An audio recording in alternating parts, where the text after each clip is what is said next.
I was just painting for fun, and then I got the idea to record myself painting.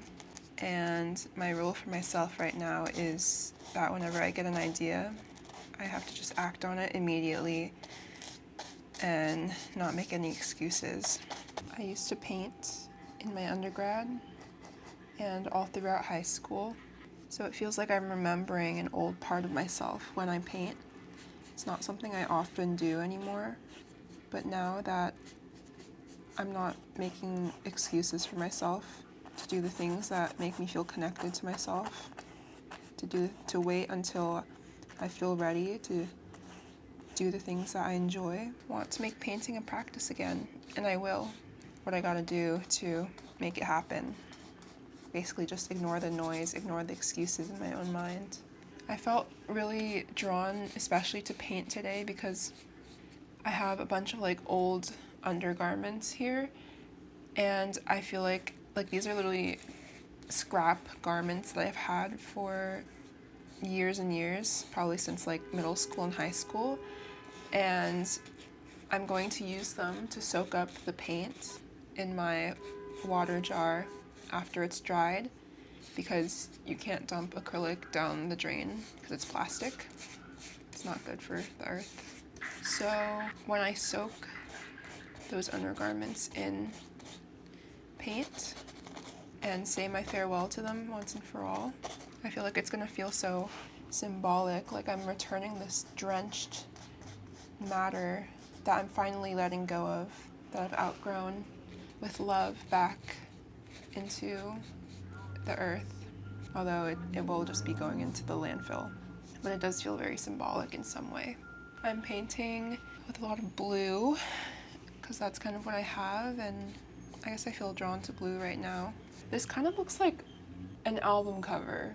I'll put it here. But that song is really good. Oh, why am I not listening to music right now? I feel like I should be doing that.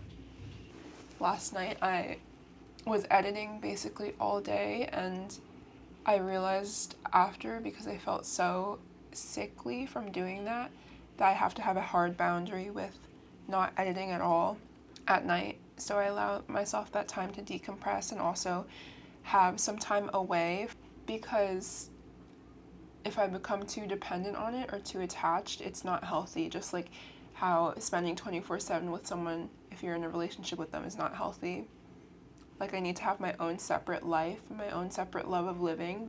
As rewarding as I feel like challenging myself is and pushing myself, it's about finding a balance still, for sure. And I know that this determination is not going away, and maybe I'm scared that it will, like somehow something will happen and I'll slip back into lethargy or lose my creativity, and maybe I'm so trying to control, or really hold on to that sense of working all the time and accomplishing all the time. And I imagined some certain threshold that I have to reach or accomplish, and then I'm magically saved, or I magically have the life that I want to live. But I need to remember, like, the life that I want to live is literally life right now. My life right now is perfect, and no other life in the future that I'm imagining exists how I imagine it, because the present moment is the only one that exists. Yeah. Did you know that? Did you know that?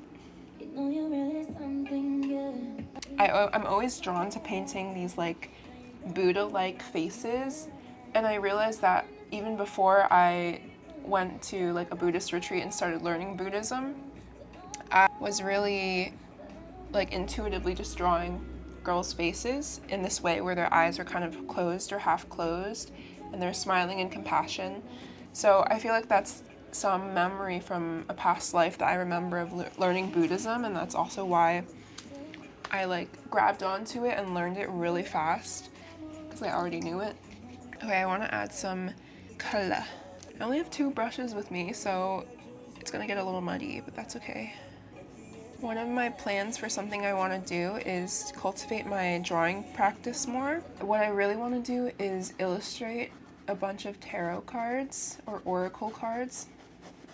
I feel like illustrating my own would be so fun, and I really like illustrating girls and like creating little personas for each of them. And I'm feeling drawn to kind of take inspiration from like female deities, or just kind of the spirit of like different aspects of the wild woman psyche. I don't know if you guys have read Women Who Run with the Wolves, but I feel like this book is very resonant with me, and a lot of my ideas about freedom as a creative person, a creative woman, comes from this book. Would highly recommend if you're into psychology or if you resonate at all with that. I also am always trying to read like essays and like theory and stuff. This is not a self-help book. It looks like one. It's not. I really enjoy learning. I'm really enjoying learning in that way.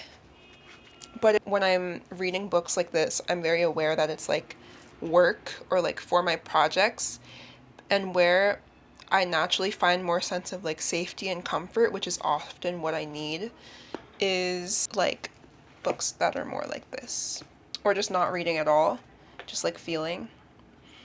I end up not really reading as much as I want to these days.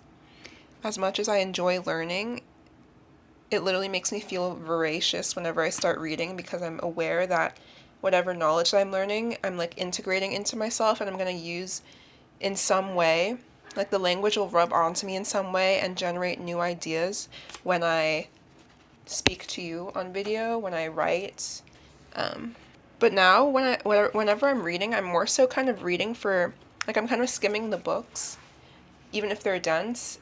So I kind of get like my own version of whatever they mean.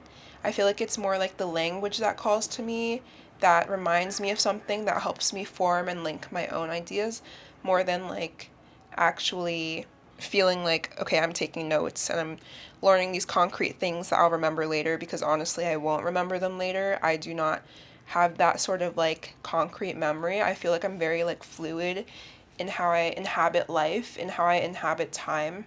Like, I could not tell you, honestly, what I did a couple days ago. I'm just, like, kind of experiencing every moment, so then I forget whatever is in the past very often. But then sometimes, like, memories from the past, when they are, like, really calling to my heart and needing to be reintegrated, those are times that the memory feels very visceral in a way where I feel like I am living that memory. And I feel a lot of like heart resonance with that version of me. I think something that's good for me though is reading fiction before bed. So this is Toni Morrison's Beloved. And I feel like fiction, especially that explores the dark side of life. If you're into astrology, my moon is in the 8th house, so I feel like I find comfort in that, is what helps me sleep. Because if I am doing work, if I'm being too creative at night, in a way that's like too frantic and crazy and adrenaline filled, I can't sleep, and then I get dysregulated, and then I go on my phone. So I feel like before bed is the best time for me to read, especially fiction, because I feel like fiction I don't associate with work in the same way as I associate nonfiction with work and bettering myself. Like fiction, I just allow myself to be, and I get really immersed in that world. I actually want to show you some of like the kinds of illustrations that I like to do. So I either like to do just like let myself play and just completely like scribble on things in the way that a lot of the time I journal. A lot of the time I'll make like big marks with crayons, and that sort of like using both your hands and making huge marks is supposed to be really good for soothing your nervous system.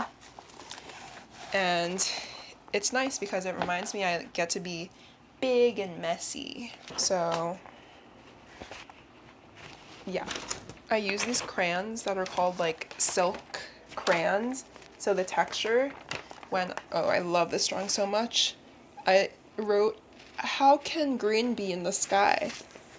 Beauty, life, when we are green too. Yeah, it gets kind of deep, you know. This one says, care for you still, can I trust again? Ooh, someone's in their feels. Yeah, just like letting it all out. Letting it all out. And the kind of drawing that I want to do for my tarot cards is more so like this. So this is Girls in My World. I only drew one so far, and she's like really fierce. I think these are all just like different versions of me expressed. She's really fierce. Look at the little hands and her little bag. And this practice, I'm hoping, will go into my fashion design process, which I want to start like making my own belts and accessorizing my clothes and like making my own clothes. So I hope that like drawing like that will get the waters flowing anyway. And when I was younger, I used to like do fashion illustration all the time. So I feel like it's also a different part to connect with my, it's like a different way to connect with a version of myself from the past as well. I stopped painting, but like I low-key like it like this. But also I like the idea of just keeping on painting until it's kind of fucked up. I'm really glad that I'm not super precious about things anymore. Like I'm not super precious about canvas, because preciousness is exactly what kills creativity. That's why I was afraid to paint.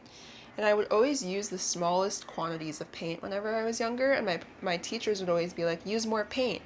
But then I wouldn't use more paint, and it's like, it's the same vibe of like letting yourself express and like be yourself out in the world. Like you have to allow yourself to take more of things, like take up more space.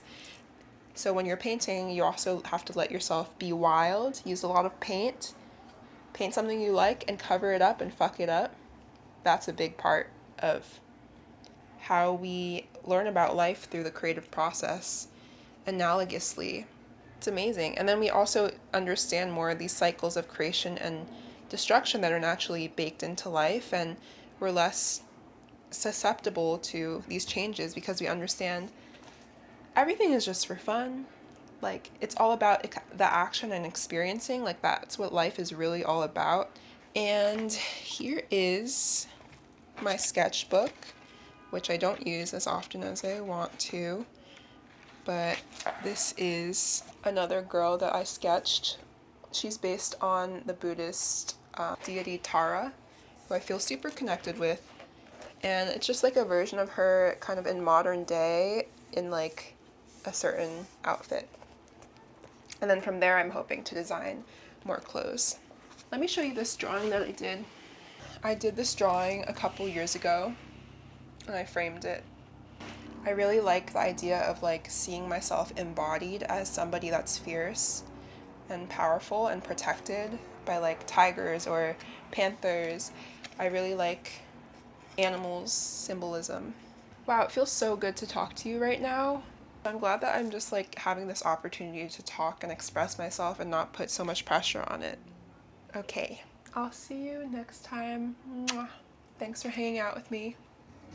Love you.